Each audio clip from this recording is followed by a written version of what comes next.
Assalomu alaykum, hurmatli muxlislar. Mana bugun Askent xalqaro ilmiy tadqiqot jamoat birlashmasi mutaxassislari Kosonsoy shahridamiz. Bizni bu ekspeditsiyamizdan ko'zlangan maqsad Mahduma Azam avlodlari, ularning shajarasini o'rganish, ularning ziyoratgohlarini o'rganish, umuman Mahduma Azamni ajdodlarini tarixni ommaga yetkazish, Sulton Said Burhoniddin Qilich va u kishidan tarqalgan nasllarni keyingi tarixi haqida qisqacha ma'lumot berishdan iborat. Mana biz Kosonsoy o'lkani o'rganish muzeyidamiz. Bu yerda fors tilini, fors manbashunosi Ismoilxon aka Ahrorov, bevosita bu kishi ayni damda Mahduma Azam avlodi hisoblanadilar. Namangan davlat universiteti dotsenti, falsafalar doktori Abduvohidxon Nuriddinov, bu kishi ham aynan Mahduma Azam avlodi hisoblanadilar. Namangan davlat universiteti dotsenti Baxtiyor aka Ro'zinov va tadqiqotchi Bahramjon Jalolov. Endi shundayki, umuman Mahduma Azam haqida so'zlashlaridan oldin avvalo u kishini bobolari, ajdodlari haqida gapirgan ma'qul bo'ladi. U kishining kelib chiqishlari Payg'ambar alayhissalomni nabiralari Imom Husayn naslidan tarqalgan nasl hisoblanadi bular. Ularni otalari Said Kamoliddin o'sha bir vaqtlar O'zgan shahriga hijrat qilib keladilar va bu yerda O'zgan sultoni bo'lib turgan Sulton Ilik Moziy u kishini O'zgan o'sha xoqonini faqat qiz farzandlari bo'ladi, o'g'il farzandlari bo'lmaydi. O'sha tasavvuf shayxi bo'lgan va taqvodor bir inson, komil bir shaxs bo'lgan Said Kamoliddinni o'zlariga kuyov qilib oladilar. Va o'sha nikohdan keyinchalik Said Burhoniddin tug'iladilar. Tarixda u kishini yana Said Burhoniddin Qilich ham deb ataladi. Jamol Qarshi o'zining asarida tarixchi 13-asrda shunday bir ma'lumotni beradiki, o'sha Sulton Ilik Moziy O'zgan xoni bo'lgan inson deydi. Bu Nasr ibn Ali tarixdagi degan ma'lumotlarni berib o'tgan.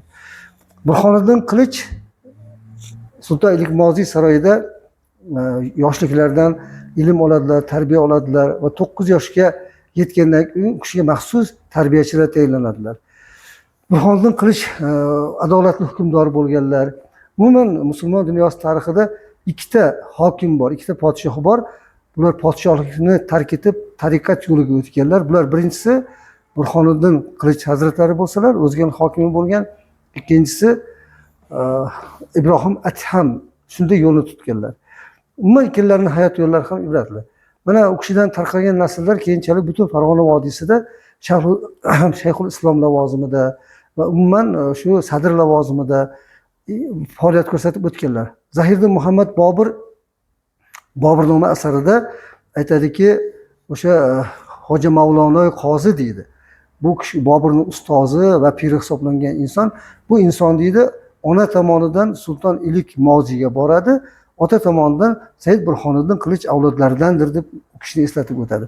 Umuman Said Burhoniddin Qilichdan tarqalgan avlodlar mana Mahduma Azam hazratlari bu kishi haqida alohida ustoz Abduxo'jaxon aka alohida to'xtalib o'tadilar. Endi Sulton Ilik Moziydan keyingi o'sha Burhoniddin Qilichning hayotida juda ko'p ibratli voqealar bor. U kishining nomi bilan bog'liq juda ko'p ziyoratgohlar bor. Said Burhoniddin nomi bilan bog'langan ziyoratgohlar mana bugun Namangan viloyatida, Kosonsoy shahrida, O'zganning o'zida, umuman Sulton Ilik Moziyning qabrlari ham, Said Burhoniddin Qilichning qabrlari ham O'zgan shahrida. Va hozir Qashqarda Oqsuv shahri yonida ziyoratgohlari bor, Xo'jandda bor, Samarqand viloyatida, Toshkentda bor, Said Burhoniddin nomi bilan bog'langan. Lekin bulardan Burhoniddin Qilich nomi bilan bog'langani faqatgina o'sha O'zgandagi xolos. Endi yana bor shunga o'xshash. Masalan, Marg'ilonda Yormozor mahallasida Said Burhoniddin ziyoratgohi bor, lekin u kishi boshqa shaxs. Shu bilan birga yana Xo'jandda Puluchkur qishlog'i bor, o'sha yerda Said Burhoniddin mahallasi bor. Bu yerda ham Said Burhoniddin maqbaralari bor, ziyoratgohlar bor, lekin u kishi boshqa shaxs, ya'ni Said Burhoniddin Yamaniyning qabrlaridir u. Shuning uchun Said Burhoniddin masalalariga yana bir to'xtalib o'tamiz. Tarixda Sulton Ilik Moziy avlodlaridan 5 ta inson Said Burhoniddin nomi bilan o'tgan. Shu birinchisi Said Burhoniddin Qilich, ana undan keyin u kishining avlodlaridan Said Burhoniddin Xo'jam, undan keyin Said Muhammad Burhoniddin deganlar o'tganlar. Ana undan keyin Mahduma Azam Kosoniy avlodlaridan u kishini nevaralari bo'lgan Qilich Burhoniddin o'tganlar va yana chevaralari bo'lgan Said Burhoniddin Sadr o'tganlar. Mana bular Said Burhoniddin nomi bilan o'tganlar. Lekin hammalari qabrlari alohida ma'lum bir joylarda ziyoratgoh tusiga kirgan bugungi kunda. Endi Said Burhoniddin Qilich o'z davrida nihoyatda mashhur inson bo'lganlar. U kishi haqida juda ko'p ma'lumotlar saqlanib qolgan. Xususan Sharafiddin Aliyazning Zafarnoma asarida ham beriladi. Amir Temur hazratlari shu o'g'illari Jahongir Mirzo juda og'ir bir kasal bo'lgan bir paytda 1376-yilda tushlariga Said Burhoniddin Qilich kirar ekanlar. Shunda ota sifatida u kishidan so'rar ekanlar, Alloh taolodan bir so'rab bering, meni o'g'limga shifo bersin. Shu masalada sizdan bir so'rayman, yordam bering deganlarida bu ish Allohga o'zigagina ayondir degan ma'lumotni beradilar. Tushdan uyg'onib Samarqandga chopar yuboradilar, o'g'illari olamdan o'tgan ekan. Ya'ni bu qazo qadr masalasi faqat yaratganni ixtiyoridagi masala degan ekanlar tushda. Mana valiylarni tushga kirish holatlarini ham bizning tarixiy asarlarimizda ko'rsatib o'tilgan. Mana endi bevosita biz hozir Said Burhoniddin Qilichning avlodlaridan bo'lgan eng mashhur avlodlaridan butun dunyoda, islom dunyosida 3 ta insonga azam unvoni berilgan xolos. Shulardan bittasi hamyurtimiz Mahdum Azam Kosoniy. Said Ahmad Kosoniy, Jaloliddin Kosoniy. Bu kishi u kishining bevosita avlodlari va shu kishi ilmiy ishlar yuzasidan tadqiqot olib borgan olim Nuriddinov Allohga so'z bersak. Marhamat domla. Assalomu alaykum hurmatli tomoshabinlar. Men Toyjon aytayotlar Hazrat Mahdum Azam Said Ahmad ibn Mavlono Jaloliddin Hojagiy Kosoniy hazratlari mana shu biz turgan joyda Kosonsoy markazidan o'qituvchi Kosonsoy daryosining o'ng sohilida joylashgan Xonaqoh mahallasida 1961-yilda Mavlono Jaloliddin oilasi dunyoga kelgan. Bu kishi dastlabki ibtidoiy ilmlarni tug'ilgan joylarida tog'alari Mir Said Alidan olgandan keyin bilimlari oshirish maqsadida tog'alari birga Toshkent shahriga borib, u yerda Hoji Ahror Valiyning Naqshbandiy tariqatining buyuk pirlaridan bo'lgan Hoji Ahror Valiyning yetuk shogirdlari bo'lgan Mavlono Muhammad Qoziga shogird bo'lib, u kishidan hamma ilmlar, barcha ilmlarni shu qatorda tariqat ilmini ham mukammal ravishda o'rganadilar. Va 40 yoshlarga borganda bu kishi demak tariqat Naqshbandiy tariqatida ham nazariy jihatdan, ham amaliy jihatdan yetuklik darajaga yetganlaridan keyin ulamolar ular u kishiga islom tarixida 3-chi va oxirgi bo'lib Mahdum Azam buyuk xizmat ko'rsatgan degan unvonni berishga qaror qilganlar. Demak, islom tarixida 3 kishi olgan. Birinchisi Hanafiya mazhabining asoschisi Imom Azam Nu'mon ibn Sobit, ikkinchisi Qodiriya tariqatining asoschisi va shu tariqatni yuqori nuqtaga olib chiqqan pir Said Abu Qodir Giloniylar shu martaba shu unvonga loyiq deb topilgan. Hazrat Mahdum Azam haqida juda ko'p ilmiy manbalarda ma'lumotlar berilgan. Eng mukammal ma'lumot bergan manba bu demak Hazratning nabiralari Hoji Bahouddin qalamiga mansub bo'lgan Jomiul Maqomot asari. Undan keyin Abu Tohir Xojaning Samariya risolasida ham qisman ma'lumotlar berilgan. Nosiruddin Buxoroyning Tuhfatuz Zoirin asarida ham Hazrat Mahdum Azam haqida ma'lumotlar berilgan. Mahdum Azam hazratlari ilm bobida, tariqatning amaliy jihatlarini rivojlantirish bobidagi xizmatlari natijasida u kishining zamon hukmdorlaridan bo'lgan Shayboniyxonning farzandi avlodlari Abdulaziz xon, Ubaydulloh xonning farzandi Jonibek sultonlar bu kishiga katta ixlos bildirib, tariqat bobida o'sha irodat qo'lini berib, u kishiga murid bo'lishgan. Va Jonibek sulton taklifiga binoan Hazrat Mahdum Azam 16-asrning 20-yillari oxirida Samarqand shahriga borib, u yerda Dahbet qishlog'iga asos solib, shu qishloqda ilmiy va amaliy faoliyatini olib borgan. Va Hazratning qalamlariga mansub bo'lgan 33 ta risolari ayni paytda O'zbekiston Respublikasi Fanlar Akademiyasining Abu Rayhon Beruniy nomidagi Sharqshunoslik institutining qo'llanmalar fondi saqlanmoqda, Majmuatul Rasoil nomi bilan. Oxirgi so'nggi yillarda Hazrat Mahdum Azam ijodlari haqida turli olimlarimiz Samarqand, Buxoro, Toshkent va Rossiya Federatsiyasiyasidagi olimlar bu borada ilmiy tadqiqot ishlarini olib borib, ilmiy ishlarni yoqladilar. Bugungi kungacha Maxdum A'zam Hazratlarining 5 ta qo'lyozmalari tarjima qilinib, keng kitobxonlar ommasiga taqdim etildi. Eng katta xizmatni qilgan bu sohada samarqandlik olim akademik Bodirxon Valixo'jayev Tanbehus Salotin va Yuzasi Solikin degan asarlarni tarjima qilib kitobxonlarga taqdim etdilar. Undan keyin Qobulxon Kattayev, olim, yetuk olim Qobulxon Kattayev Risole-i Boburiya asarlarini o'zbek tiliga tarjima qilib kitobxonlarga taqdim qildilar. Toshkentlik sharqshunos olimimiz Muhammadjon Qodirov Hazratning Risole-i Ilmiya asarlarini tarjima qildilar. Buxorolik tadqiqotchi olim Erkin Zoirov esa Risole-i Vujudiya asarlarini fors tilidan o'zbek tiliga tarjima qilib kitobxonlarimizga hadya qildilar. Oxirgi bo'lib biz o'zimiz ilmiy tadqiqotchiligimiz yakunida Maxdum A'zamning nikoh masalasi, oila masalasiga bag'ishlangan Asrorun nikoh qo'llanmasini tarjima qilib 2022-yili Usmon Nosir Media nashriyotida nashr etib kitobxonlarga hadya qildik, taqdim etdik. Demak, bu borada qiladigan ishlar miqyosi nihoyatda keng. Endi bevosita Maxdum A'zam avlodlari fors manbashunoslik bo'yicha yirik mutaxassislardan Ismoilxon aka Ahrorovdan so'rasak, Maxdum A'zam kishini avlodlari haqida bilgan ma'lumotlaringizni domla biz bilan baham qilsangiz. Assalomu alaykum aziz teletomoshabin do'stlar. Shu allomalar, oldinga chiqqan ulamolar hammalari o'z vaqtlarida o'tib ketdi. Endi bizning vazifamiz nima? O'shalarning qilgan ilmiy ishlari, asarlari, xalqimiz uchun qilgan mehnatlarini kelajak yosh avlodga yetkazish bizning vazifamiz. Agar shuni biz qilmasak, biz tariximizni yo'qotamiz, millatimizni yo'qotamiz.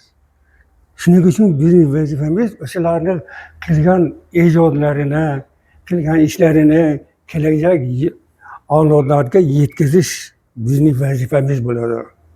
Mana Maxdum A'zam deyapmiz, juda katta alloma bu kishi. Hozir mana shu tumanimizda shu kishining nomlarini aytsak bilmaydigan kishilar juda ko'p. Oldingi o'tgan avlodlarini hali bilmaydi. Kelajagi yo'q xalq, u yo'q bo'lib ketadi o'sha xalq. U vatanda, u mamlakatda taraqqiyot bo'lmaydi. O'zini ota-onasini, buvasini qilgan ishlarini hammasini o'zi bilmasa, u kelajagi yo'q.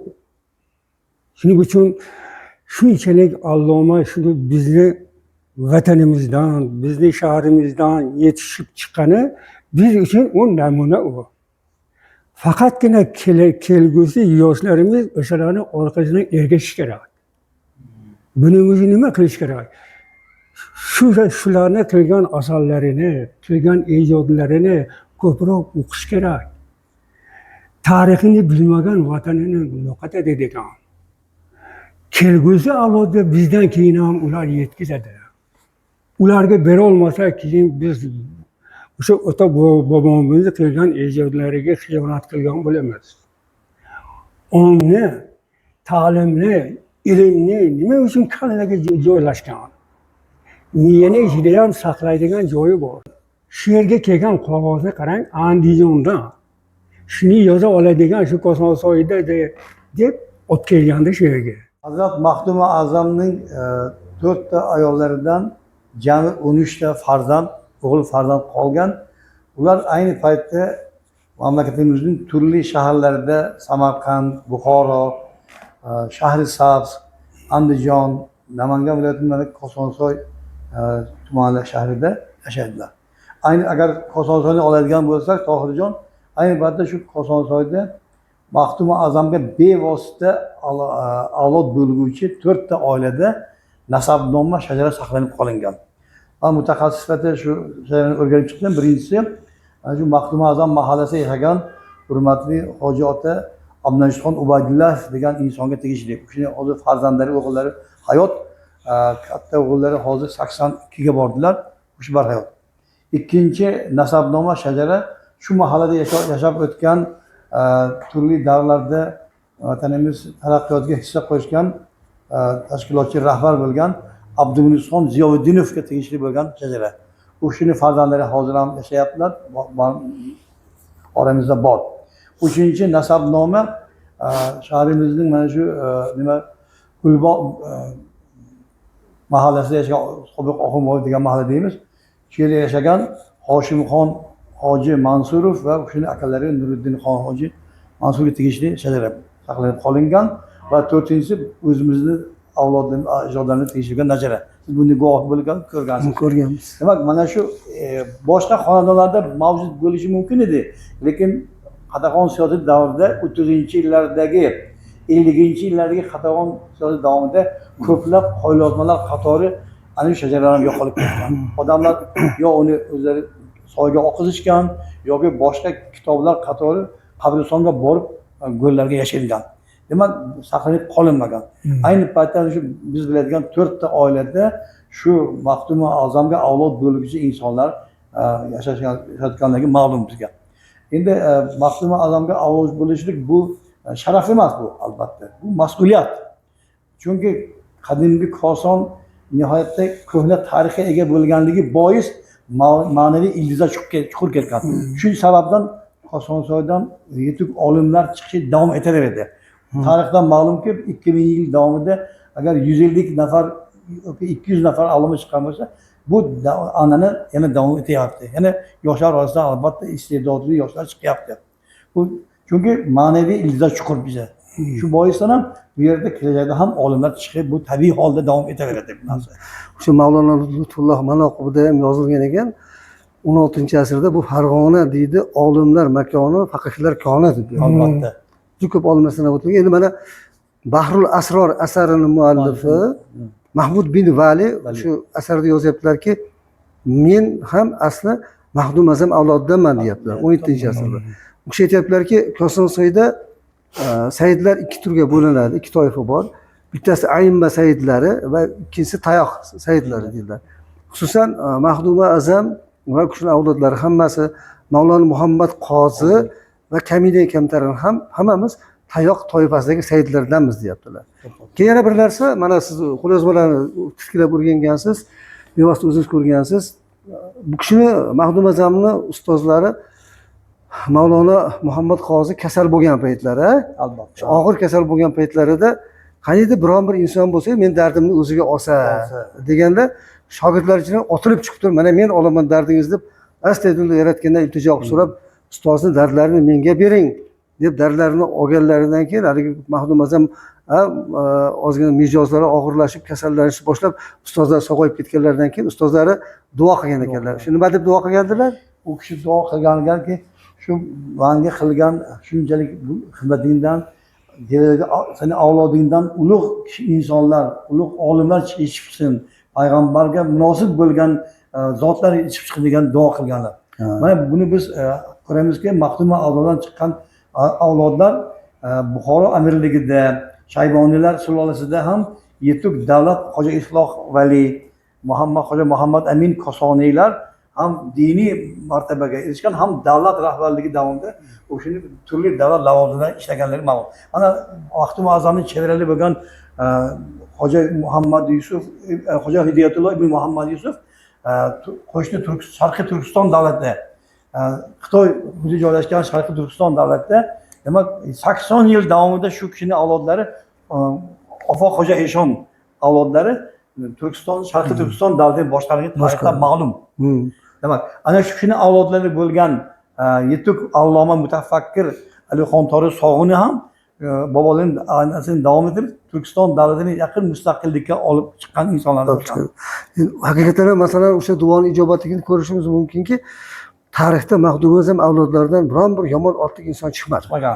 Hammasi olimlar. Mana aytayotgan Alixon Tori, Shokirxon Tori o'g'limi, Said Nosirxon To'rami yoki bo'lmasam boshqa hammasi, mana Musoxon Xo'ja Dahbiydi, Kattaxon Xo'ja Dahbiydi, u kishining avlodlaridan bo'lgan Komilxon Kattayev domla, Xurshid Davron, mana Toshkentda Nurillaxon Qorakellar, yo bo'lmasa mana hozir o'zimizning Namangan davlat universitetida ishlayotgan bir necha dotsent professorlar, mana shaxsan o'zingiz bevosita o'zingiz shu bilan birga mana Said Nosirxon to'ralarini olib qaraydigan bo'lsak, bular hammasi Mahdum Azam avlodlar. Ya'ni o'sha Mahdum Azam avlodlaridan yolg'onchi kazzob chiqmadi. albatta. Vatanfurush muttahamlar chiqmadi. Chiqmadi.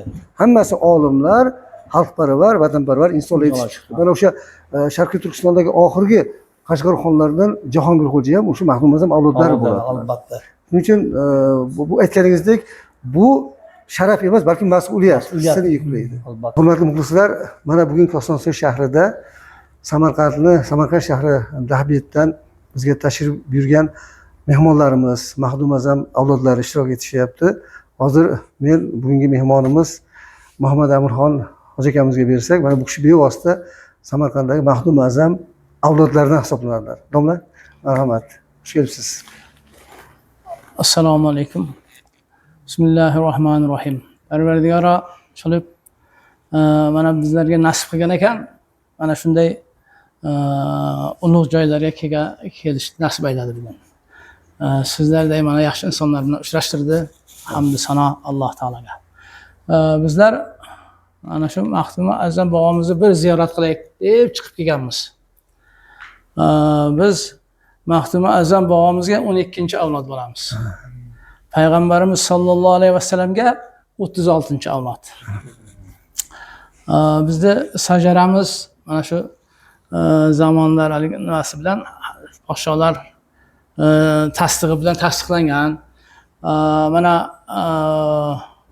mustaqillik davrida ham Usmonxon Alimov davrlarida u kishi tasdiqlab berganlar buni yana bir bor. Shunday sajaramiz hozir o'zimizda saqlanadi. Mana bir tarixchi olimimiz bor. Komilxon aka Kattayev. Ha, ustoz Komilxon. U kishi bilan bu yil birga hajda bo'ldik. Yaxshi. U kishini ilmlari ishqilib bundan ham ziyoda bo'lsin.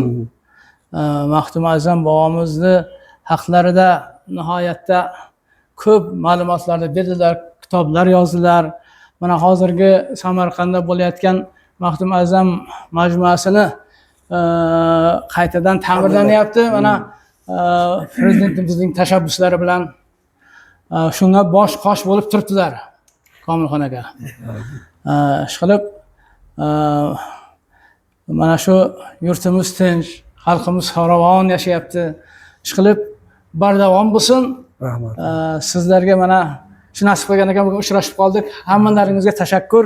Rahmat. Televideniyadan kelgan mana shu yigitlarga ham hamisha sog' salomat yurishlarini, Alloh itoatida bo'lishlarini muyassar aylasin. Rahmat. Bu yigit nevarangiz bo'ladimi? Bu mening nevaram. Ismlari? Ismlari Muhammadxon.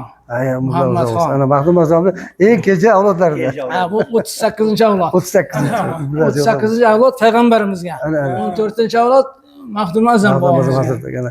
Hozirgina biz aytib turardik Muhammad aka, mana bu yerda o'sha Mahdum Azam hazratlari ustozlardan duo olganlaridan keyin duoning xosiyati shundaki, shu to qiyomatgacha seni avlodingdan fozillar chiqsin deb duo qilgan ekanlar. Buni biz bugun o'sha duoni ijobatini, isbotini ko'rib turibmiz-da. Rahmat. Endi yana bir narsaki, bugun Mahdum Azam avlodlarini ziyoratgohlari qayerda degan savol tug'iladi. Bular mana shu biz hozir shu yerda tasvirga olayotgan Kosonsoy shahrida, Sandiqli mozorda, bu yerda Mahdum Azamni otalari, bobolarining qabrlari shu yerda. Buni u kishining nevaralari Bahodir Naqshband. Bahodir Naqshbandi boshqa inson. Bahodir Naqshband bu kishining nevaralari boshqa inson. Jomil Maqomatda yozganlar. Undan tashqari Said Muhammad Hakim Xonto'rada Muntaxabat Tavorixda Mahdum Azamni, u kishi Mahdum Azam avlodi aslida. Mahdum Azamni otalarini qabrlari, Said Jaloliddinni, u kishining otalari Said Jamoliddinni, u kishining otalari Said Burxoniddinlarning qabri Kosonsoy shahrida ekanligini yozib qoldirganlar. Shuning uchun u kishining bobolarining qabrlari ham Kosonsoy shahrida va shu bilan birga O'zganda, mana keyin mana bu Chustda, Namangan shahrida Nodir Namangoniy ham bevosita Mahdum Azam avlodi hisoblanadilar. Toshkentda, Samarqandda u kishining avlodlarining ziyoratgohlari bor. Hurmatli ustozlar, mana shu yerda haqli bir savol tug'iladi. Shu Namangan bilan To'raqo'rg'on tumanida Axsikent masjid hududi bor. Shu yerda ijtimoiy tarmoqlarda Said Burxonning qilich Maxdum A'zam ovozlari Axsikentda ham yashagan yoki shu yerda tug'ilgan degan ma'lumotlar ham tarqalyapti. Shu fikrga munosabatingiz qanday? Shu to'g'risida bir fikringizni bilmoqchimiz. Ha, bu tarqalyapti. Bir 3-4 yil bo'lib qoldi bunday fikrlarni tarqaganiga. Birinchidan bu Axsikentda emas. Buni to'g'ri tushunib olish kerak. Bu Axsi qishlog'ida deb tarqatilyapti ma'lumot. Ikkinchidan Said Burhoniddin Qilichni emas, balkim Maxdum A'zamni bobolari bo'lgan Said Jamoliddinni otalari Said Burhoniddinni qabri shu yerda deb tarqatishdi. Bu ikkalasi boshqa shaxs. Shuni bilaylikki, ibratni Axsikent tarixiy oid tadqiqotlarida, asarlarida Axsi qishlog'ini mana 1914-yil yozyaptilar. Paydo bo'lganiga endi 150-200 yil bo'ldi xolos deyaptilar. Ya'ni bu Axsikent zilzilasidan ancha o'tgandan keyin paydo bo'lgan qishloq va Maxdum A'zamni bobolari davrida u yerda odam yashagan emas. Unaqangi oddiy bir adirlik, qirlik bo'lgan xolos. Keyin u yerdagi qabrni biz Axsikent jamg'armasi mutaxassislari 2015-yilda ekspeditsiya qilib uyushtirganimizda juda katta bir qabr bor edi. Bu qabr kimniki ekanligi noma'lum deb turishgan. Hatto o'sha yerda ba'zi ziyolilar bu Boburning otasi Umarshayx Mirzoning qabri bo'lsa kerak deyishganda biz aytdikki, Umarshayx Mirzoning qabri emas, adashmanglar. Birinchidan hech qaysi manbada yozilmagan, ikkinchidan qabr toshi ham yo'q. Uchinchidan Umarshayx Mirzo bu yerda emas, o'sha qadimiy Axsikentda hokimlik qilgan, ya'ni Shahand va Gulqishloq orasidagi maskandan chiqadi u kishining qabri, bu yerdan chiqmaydi dedik. Oradan 3-4 yil o'tgandan keyin o'sha qabrni nihoyatda yaxshi qilib bezab, atrofini o'rab turib, ijtimoiy tarmoqlarda Maxdum A'zamning bobolari Said Burhoniddinni qabri deb chiqarib yuborishdi. Bu hech qanday manbaga asoslanmagan, yolg'on emas, g'irt yolg'on gap bu. Undaqa u yerda bu insonlar ko'milmagan. Mana u kishining qabri mana Kosonsoy shahrida Sandiqli mozorda turibdi. Bu manbalarda ham bor, o'zi ham shu yerda bu narsa. Mana avlodlari ham o'tirishibdi. Shu endi u yerda kimligi noma'lum bo'lgan qabrni bu Said Burhoniddinning qabri deb atash birinchidan dinsizlik, e'tiqodsizlik va bu yolg'onchilikdan boshqa narsa emas. Soxta obro', soxta reyting xolos bu narsalar. Umuman Maxdum A'zam avlodlarini birortasini nomi, qabri Axsi qishlog'i bilan bog'lanmagan. U yerda ular yashamagan ham, u yerda ularning qabri ham yo'q. Hozir men yuqorida sanab o'tgan joylarda ularning avlodlarining qabri yo'q. Masala shunda xolos. Haqiqatni to'g'ri aytdingiz, Tohirjon. Bu ilmiy haqiqatni to'g'ri kelmaydigan fakt. Chunki Said Burhoniddin hojamning qabrlari shu Kosonsoy shahridagi Sandiqli mozorda joylashgan. Bu kishining farzandlari Said Jamoliddin bilan Said Jamoliddin bevosita Shoyni yoqasi dafn qilinganligi haqiqat, ayni haqiqat. Bu manbada yozilgan. Masalan, o'sha Bahrul Asror deysizmi, Muntahbat Tavorih deysizmi, Jomil Maqobbat deysizmi, Tuhfai Zoirin deysizmi, bular hammasida aniq belgilab qo'ygan, ularning qabri Kosonda ekanligi yozib qo'yilgan. Manbada bor narsada. Inkor qilmaydi. Imkoniyati ham yo'q, haqqi ham yo'q. Bizni xalqaro Axsikent ilmiy tadqiqot jamoat birlashmamiz bu tarkibida kuchli mutaxassis manbashunos olimlar bor. Arab tili, fors tili, turk tili, rus, ingliz, fransuz, nemis tillari bo'yicha kuchli mutaxassislar bor, kuchli manbashunoslar bor. Manbalarni sinchiklab o'rganyapmiz. Mana juda ko'p asarlarni tarjima qilish asnosidamiz, tarjima qilyapmiz, ko'pchiligini ommaga yetkazdik. Misol uchun Ajoyibot tabaqat asari bor, Said Muhammad Tohirning asari. Bu mintaqa ajoyibotlari Farg'ona vodiysidagi shaharlarning paydo bo'lishi va vayron bo'lishiga bag'ishlangan asar. Xususan, mana shu asarda Axsikentni vayron bo'lishining sabablari, Kosonsoyni vayron bo'lishi, Muqtepani, Munchoqtepani, Andijonni, Quvani vayron bo'lish masalalari bunda yoritilgan. Uni 6 nusxada 6 xil ko'rinishdagi asar Sharqshunoslik instituti qo'lyozmalar fondida saqlanadi. Mana biz Abdulfatih akamiz bilan borib turib, uni eng kattasini 301 betlisini olib keldik, uni tarjima qilishga tushdik. Eng mukammalini oldik. Xudo xolasa buni muxlislarga tarjima qilib yetkazamiz. Forschadan tarjima qilyapmiz. Shuning uchun oldida qiladigan ishlarimiz juda ko'p. Hammaga sihat salomatlik, ijodiy barkamollik tilaymiz. Rahmat. Xush kelibsizlar mehmonlar.